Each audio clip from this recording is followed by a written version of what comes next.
ಒಳ್ಳೆಯ ಪ್ಲೇಸ್ ಅಂತ ಹೇಳ್ತಾರೆ. ಇವತ್ತು ನಾನು ನಿಮಗೆ ಒಂದು ವಿಶೇಷವಾದ ಸ್ಥಳದ ಬಗ್ಗೆ ಮಾಹಿತಿಯನ್ನು ಕೊಡೋಣ. ಯಾವುದಪ್ಪ ಅಂತ ನೀವು ಗೆಸ್ಟ್ ಮಾಡ್ಬೋದಾ? ಗೆಸ್ಟ್ ಆಗ್ತಾ ಇದ್ದೀರಾ? ತುಂಬ ಸಕ್ರಿಯ ಸ್ನೇಹಿತರೆ ಯಾವುದು ಇರ್ಬೋದು ಅಂತ ಗೆಸ್ಟ್ ಮಾಡ್ಬೋದು. ಇದು ಶೃಂಗೇರಿ ಶಿಗ್ಗಾದಲ್ಲಿ ಶಿಗ್ಗಾ ಅಂತ ಒಂದು ಊರು.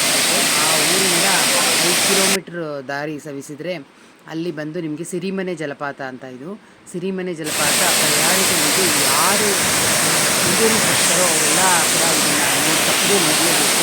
ತುಂಬ ಸುಂದರವಾದಂಥ ಪ್ರದೇಶ. ಹಾಗೆ ದೊಡ್ಡವರು ಮಕ್ಕಳಿಂದ ಹಿಡಿದು ಎಲ್ಲರೂ ಇಲ್ಲಿ ನೀರನ್ನ ನೋಡಿದ ತಕ್ಷಣ ನಿಜವಾಗಲೂ ಬೆಂಕಿ ಆ ನೀರಿನ ಆಸ್ವಾದನ ತುಂಬ ಸುಂದರವಾಗಿದೆ.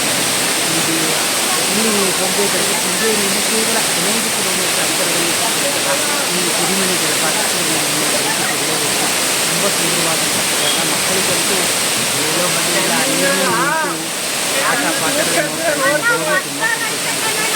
ಈ ವಾರದ ನಾವು ಇಲ್ಲಿ ಶೃಂಗೇರಿಗೆ ಹೋಗೋಣ ಅಂತ ಹೊರಟಾಗ ಶೃಂಗೇರಿಯಿಂದ ಇದು ಇಷ್ಟು ಹತ್ತಿರದಲ್ಲಿದೆ ಅಂತ ಗೊತ್ತಾಗಿ ನಾವು ಇಲ್ಲಿ ಇದು ಜಲಪಾತ ನೋಡೋಣ ಅಂತ ಹೋಗಿದ್ವಿ. ತುಂಬ ಹೊತ್ತು ಕಾಲ ಕಳೆದ್ವಿ. ಆದರೆ